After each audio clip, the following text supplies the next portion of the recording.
The scent of bitter almond was faint beneath the Earl Grey, but the tearing in my throat was undeniable. As I choked on my own blood on our Persian rug, my husband adjusted his Rolex. "Clara needs your office, Evelyn," Arthur whispered, stepping over my convulsing body. "And she looks much better in your life." The cold seeped into my bones, long before the poison stopped my heart. I lay paralyzed on the floor of the St. Regis penthouse I had purchased for our 5th anniversary, my cheek pressed against the intricate silk fibers of the rug. Every breath was a rusted blade scraping down my trachea. October 14th, 2024. The day I was supposed to sign over the final 20% of Helios Dynamics to the man I loved. Arthur didn't even look at me as I writhed.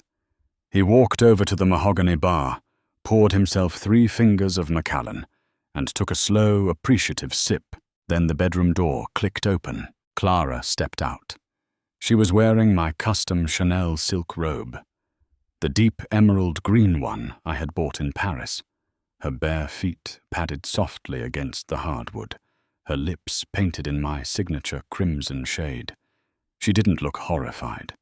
She didn't scream for an ambulance. She simply walked over, knelt beside my violently trembling form, and reached for my left wrist. With practiced efficiency, Clara unclasped my Cartier Panthère watch. "You were always so agonizingly naive, Evelyn," Clara murmured, her voice a sickly sweet syrup. She slipped the gold band onto her own wrist, admiring the way the diamonds caught the chandelier light.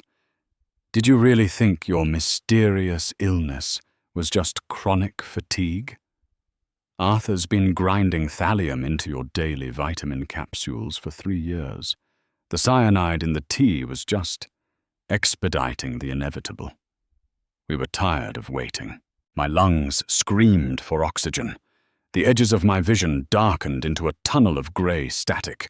"Don't look at her like that, Clara," Arthur sighed, walking over to wrap an arm around my assistant's waist. "She's already dead. She just hasn't accepted it yet." Clara leaned into his chest, tracing his jawline with a manicured nail. "Thank you for the empire, Evie," she whispered. "I promise to spend your money much better than you did." A violent spasm wrecked my spine. Blood bubbled past my lips, tasting of copper and ash. I tried to scream, tried to reach out and tear the flesh from their smiling faces, but my nervous system was already collapsing. The last sound I heard before the abyss swallowed me was the soft, wet sound of their lips meeting over my dying body. Then nothing, only a crushing, suffocating darkness. A sharp intake of breath tore through my lungs. I shot upward, my chest heaving, hands clawing blindly at my throat. No blood, no tearing pain. Just the sharp, clean scent of rain against glass and the rich aroma of freshly brewed espresso. "Evie, darling, are you feeling faint again?" The voice hit me like a physical blow.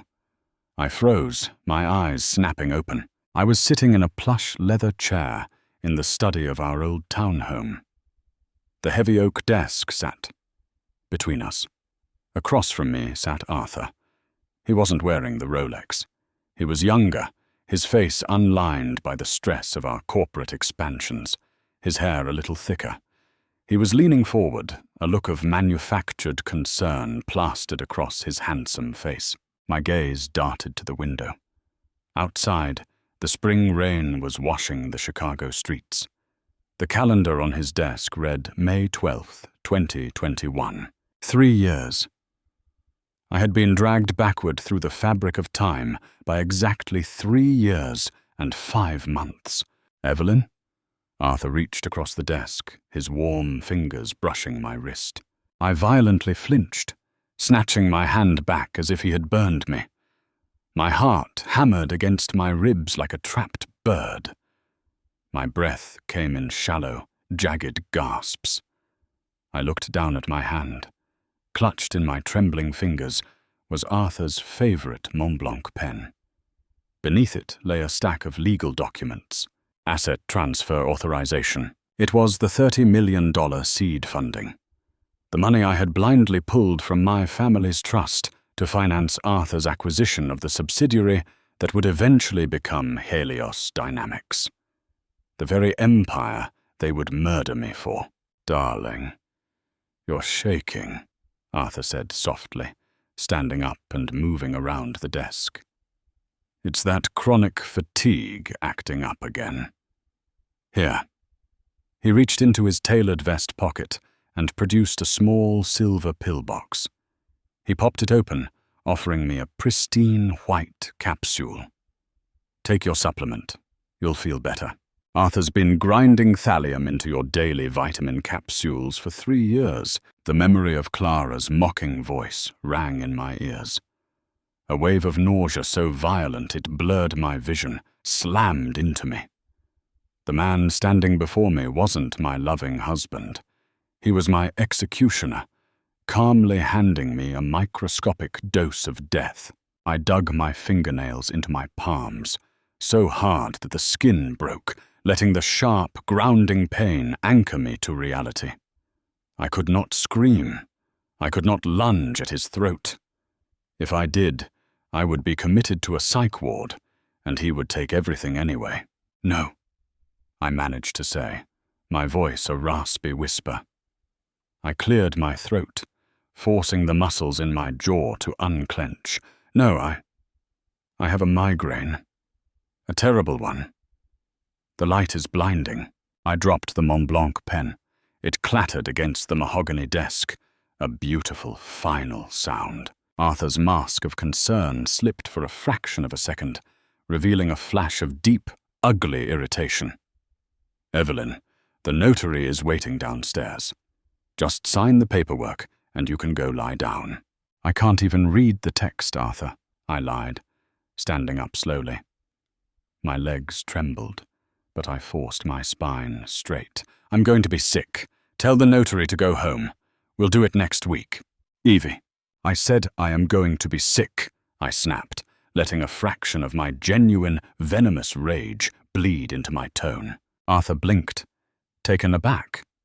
He had never heard me speak to him that way.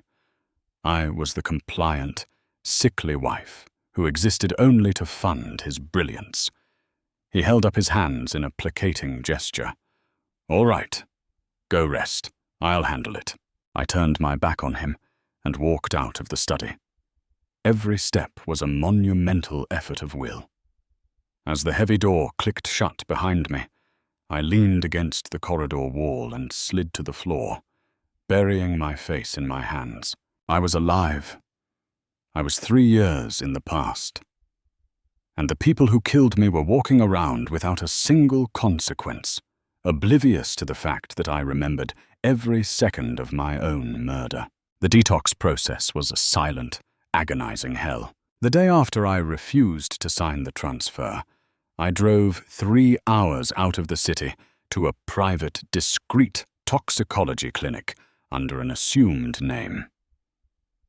The blood work confirmed my worst fears.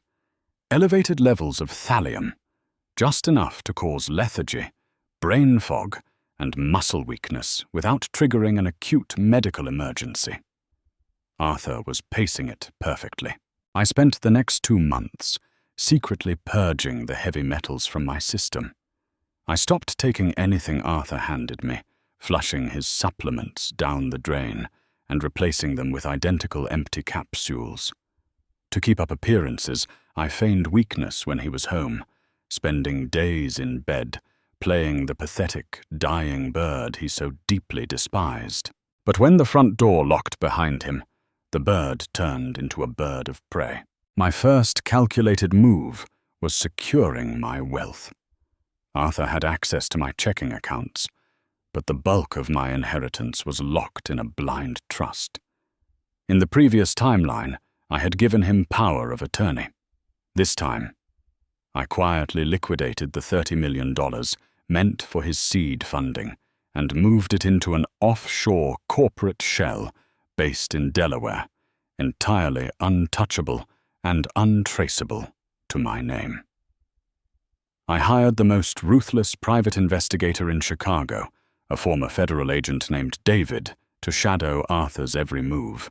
Within 3 weeks, David handed me a manila folder filled with 80 high-resolution photographs.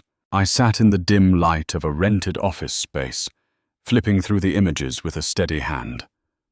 There they were, Arthur and Clara, entering a cheap boutique hotel, kissing in the back of a black car.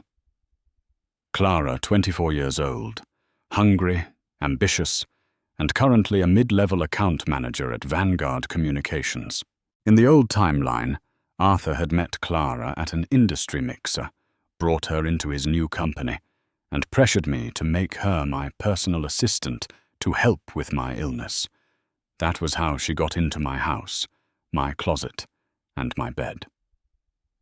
Because I was bedridden, Clara and I had only spoken over the phone during those early years. She didn't actually see my face in person until Arthur brought her to the penthouse 6 months before my death. To Clara Bowden in 2021, Evelyn Pendleton was just a name on a bank account, a faceless, sickly obstacle. I stared at a photograph of Clara's smiling, arrogant face. I could have divorced Arthur right then. I could have handed the photos to a judge, taken my millions, and left him with nothing.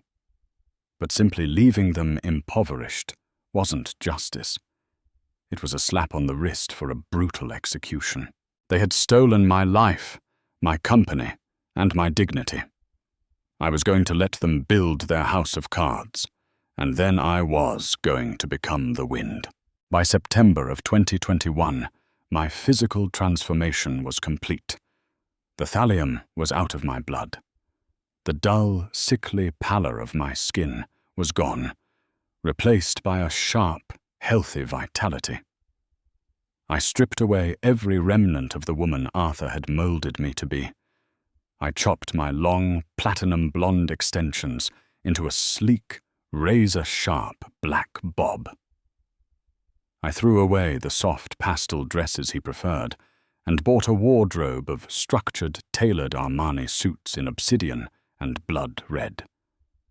I dropped the heavy, thick-rimmed glasses I used to hide behind, opting for subtle contacts that made my ice-blue eyes piercingly clear. I legally reclaimed my maiden name through a sealed court order. I was no longer Evelyn Pendleton. I was Evelyn Hayes.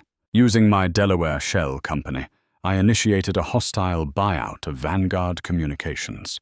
The agency was struggling with debt, and my all-cash offer was accepted within 48 hours. On a crisp Monday morning, the sound of my black stiletto heels echoed like gunshots against the marble floor of the Vanguard lobby. I bypassed the receptionist and walked straight into the glass-walled executive boardroom.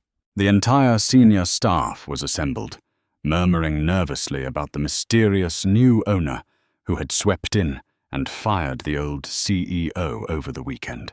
I took my place at the head of the long mahogany table.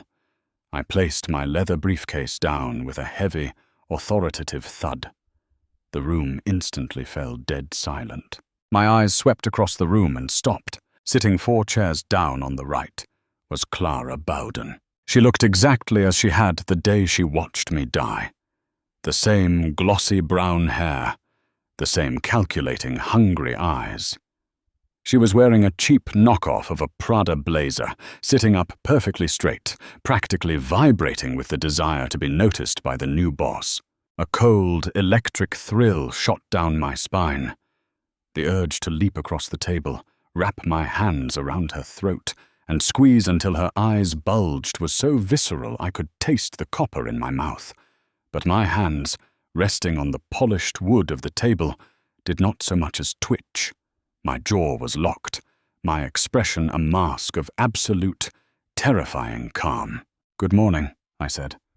My voice was smooth, commanding, and stripped of all warmth. "My name is Evelyn Hayes. I am the new managing director and sole owner of this agency. As of this moment, Vanguard Communications is restructuring." I watched Clara's eyes widen. She was studying me, taking in the designer suit, the sharp haircut, the aura of total control. There was no recognition in her gaze. None. She was looking at a predator, entirely unaware that she was the prey. "I do not care about how things were done yesterday," I continued, holding Clara's gaze for a fraction of a second longer than necessary. "I care about aggression. I care about results. I will be promoting a new director of client relations by the end of the month. Whoever lands the largest new account gets the desk." Clara practically salivated. I could see the gears turning in her head. After the meeting adjourned and the staff filed out, I remained at the head of the table, reviewing a file. I heard the hesitant click of cheap heels approaching. "Excuse me, Ms. Hayes." I didn't look up immediately. I let her stand there, forcing her to wait, establishing the hierarchy of power in a single span of silence. Finally, I closed the file and raised my eyes. "Yes?" Clara offered me a blinding, sycophantic smile. "I just wanted to introduce myself personally. I'm Clara Bowden, Senior Account Manager. I want you to know I am fully committed to your new vision for Vanguard. I'm actually meeting with a prospective client tomorrow who is launching a massive tech startup. He has deep pockets, and he needs aggressive PR. Is that so?" I leaned back in my leather chair, steepling my fingers. "And what is the name of this prospective client?" "Arthur Pendleton," Clara said, her cheeks flushing slightly. "His company is about to secure a $30 million seed fund from a private investor. It's going to be a highly lucrative contract." I looked at the woman who had poisoned me, standing before me, and bragging about the very money she thought she was stealing from my dying hands. The irony was so exquisite it was almost intoxicating. "Arthur Pendleton," I repeated, tasting the name on my tongue. I smiled, a thin, razor-edged curve of the lips. "Well, Miss Bowden, you have my full authorization to bring Mr. Pendleton into the fold. In fact, I insist you handle his account personally. Give him everything he wants." "Thank you, Miss Hayes," Clara beamed, practically trembling with excitement. "I won't let you down." "I know you won't, Clara," I whispered as she turned to leave. I watched her walk out of the glass boardroom, her hips swaying with unearned confidence. She thought she was climbing the corporate ladder. She didn't realize I had just handed her the shovel she would use to dig her own grave. Arthur's world began to fracture precisely 3 days later. Through the hidden cameras I had installed in our townhome while he was out networking, I watched him pace the living room floor. His silk tie was undone, dangling like a noose around his neck. He was furiously dialing his private banker at JP Morgan. "What do you mean the trust assets are restricted?" Arthur roared, his voice cracking with a desperate, ugly panic. He slammed his fist onto the marble countertop. "My wife is incapacitated. I have the proxy paperwork right here. Transfer the $30 million to Helios immediately." I sat in my penthouse office, swirling a glass of neat bourbon, watching his face turn a mottled, furious purple on my laptop screen. He didn't know that the proxy paperwork he held was a forgery I had substituted weeks ago. He didn't know that my family's trust officer had already flagged him for suspected financial fraud based on an anonymous tip, complete with banking logs, that I had personally delivered. He was entirely cut off. His company was a hollow shell, bleeding cash to pay for the proprietary tech patents he had prematurely leased. He was drowning, and he needed a lifeline. That was when Clara threw him the anchor.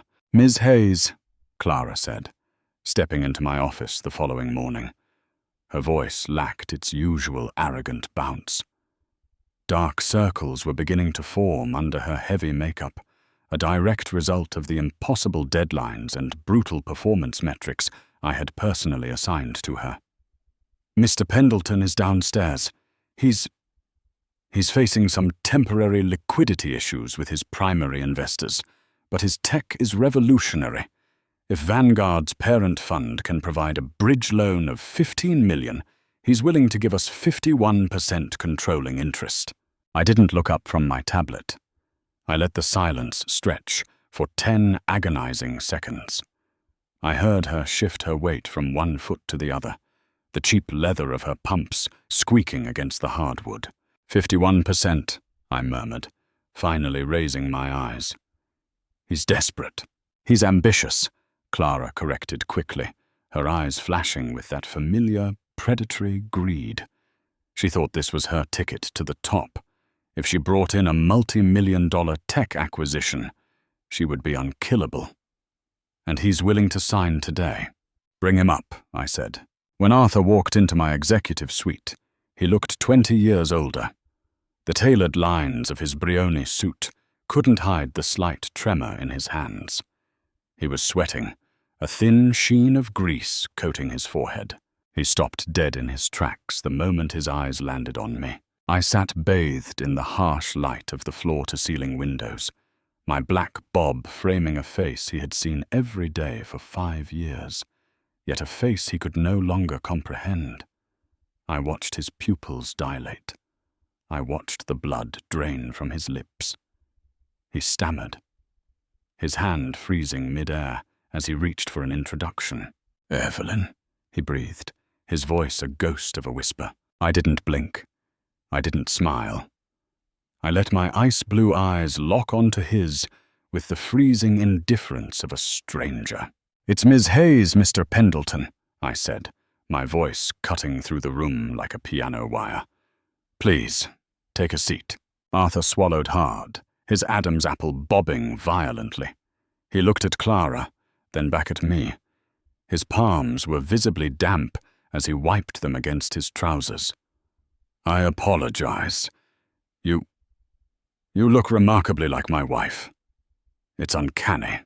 "I get that often," I replied smoothly, leaning forward.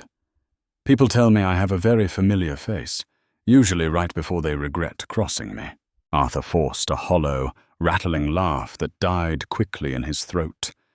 He sat down, his movements stiff and terrified.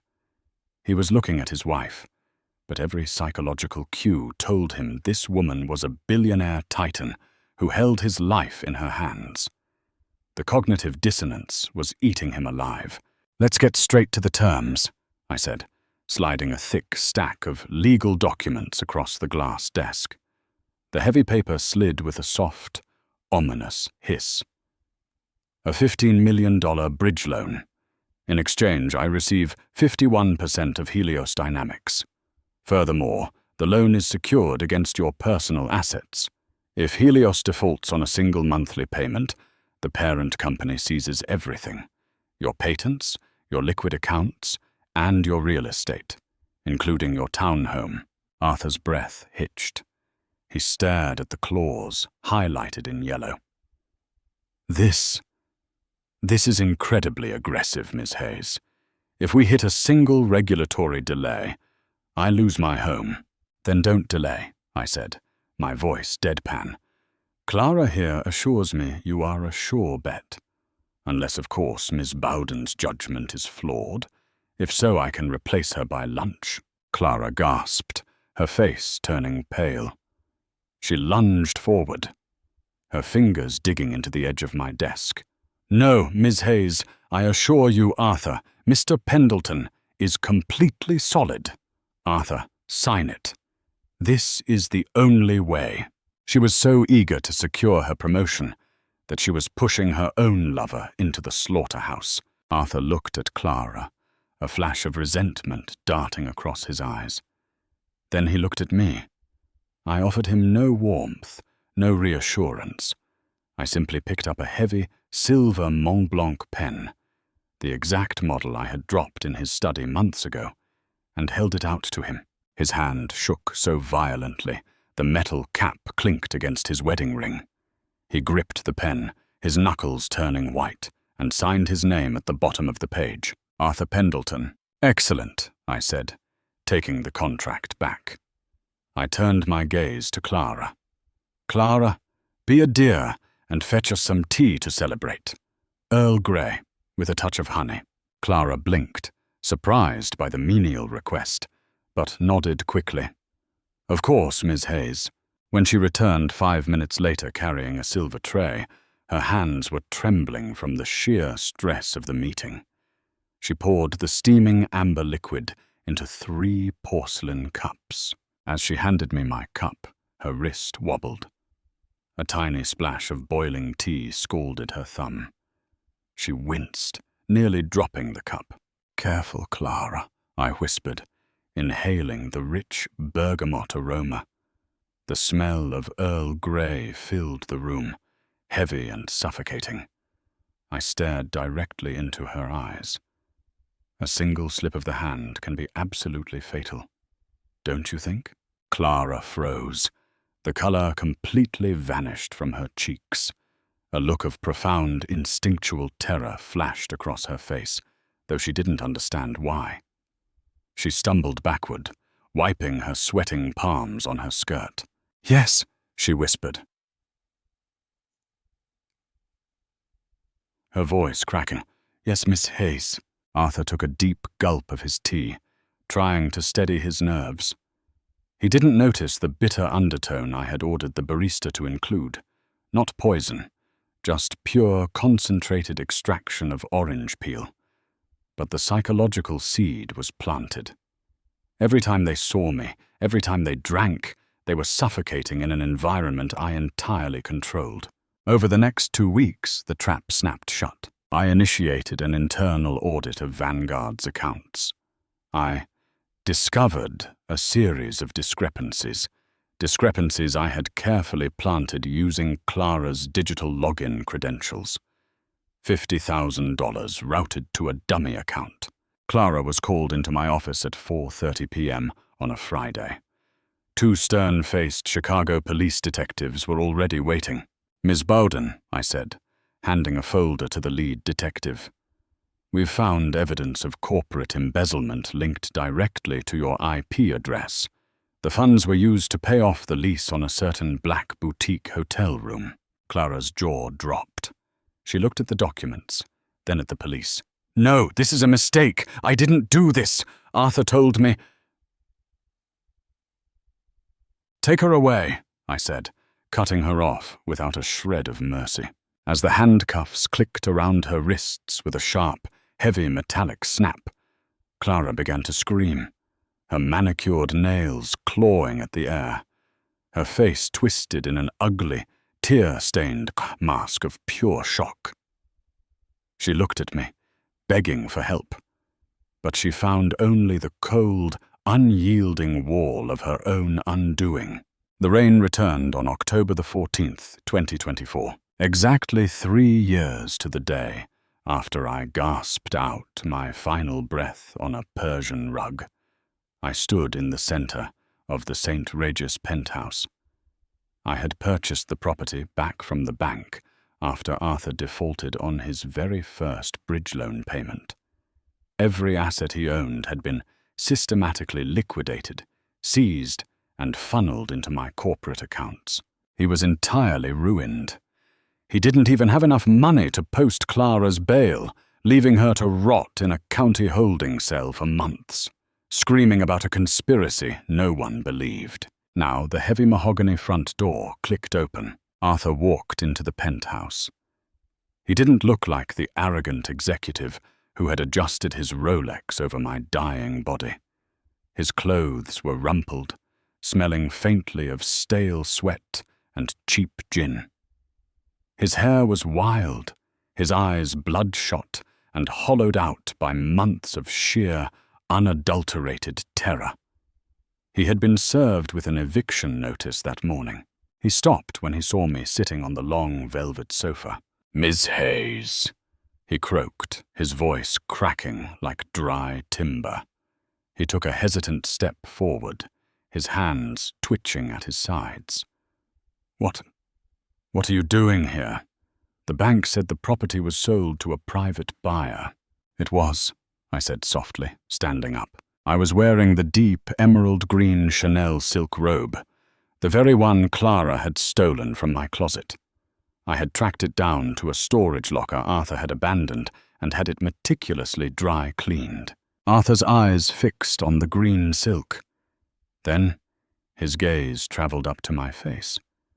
The sleek black bob, the piercing ice-blue eyes, the cold, unyielding curve of my jaw. "You know, Arthur," I said, walking over to the mahogany bar. I picked up a crystal decanter and poured 3 fingers of Macallan. The amber liquid splashed heavily against the glass. "You always did love this view, but you never really earned it." Arthur froze. His entire body went rigid. The specific phrasing, the casual intimacy of my tone, it was a jagged glass shard tearing through his carefully constructed reality. Who are you?" he whispered, his chest heaving as he took a terrified step backward. "You're not Evelyn Hayes. Who are you?" I took a slow, appreciative sip of the whiskey, letting the warmth burn my throat. Then I reached into my pocket and pulled out a gold watch. The Cartier Panthère. I unclasped it and let it dangle from my fingers, the diamonds catching the chandelier light, throwing brilliant, fracturing fractures of light across his pale face. "The scent of bitter almond is very distinct, Arthur," I said, my voice dropping to a low, smooth purr that echoed in the empty room. "But you always did prefer the Earl Grey to mask the taste." Arthur's eyes bulged. He staggered backward, his heel catching on the edge of the Persian rug, the exact spot where I had died. He fell hard, landing on his hands and knees, his breath coming in ragged, hysterical gasps. Sweating profusely, he stared up at me, his face twisted in a mask of pure, unadulterated horror. "No," he stammered, his teeth literally chattering together. No. She's dead. I watched her. You watched her die," I finished for him, walking over until the hem of my green robe brushed against his trembling hands. I knelt beside him, leaning in so close he could smell the faint scent of bergamot on my breath.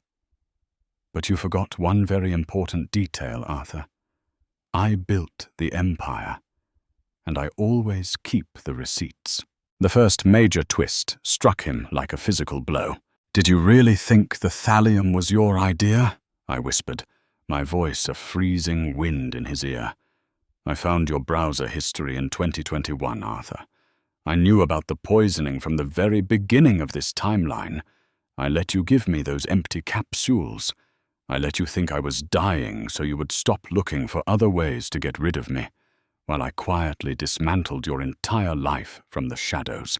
Arthur's mouth opened and closed, but no sound came out.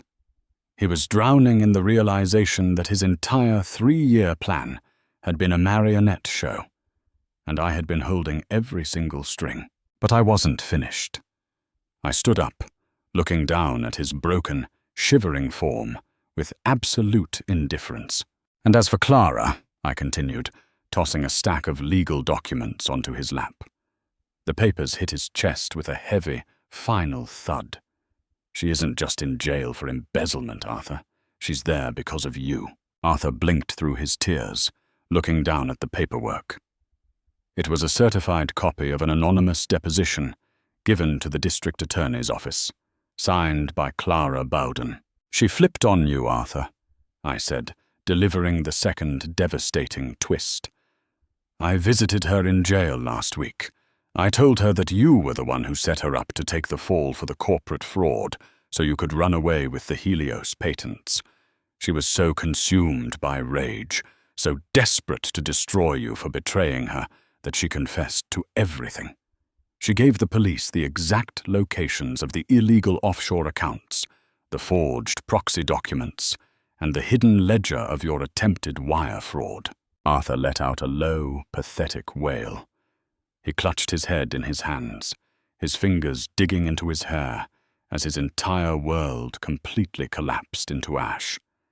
He had lost his company, his wealth, his home, and now his freedom. The very woman he had replaced me with had become the final nail in his coffin. "Evelyn, please!" Arthur sobbed, crawling forward to grab at the hem of my robe. "Please, I loved you. I was desperate. Don't do this to me."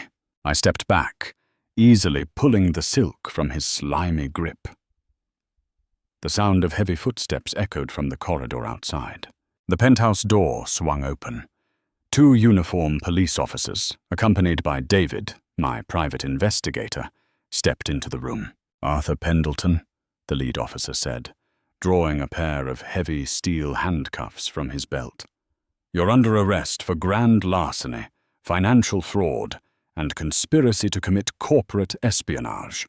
Arthur didn't fight. He didn't even stand up.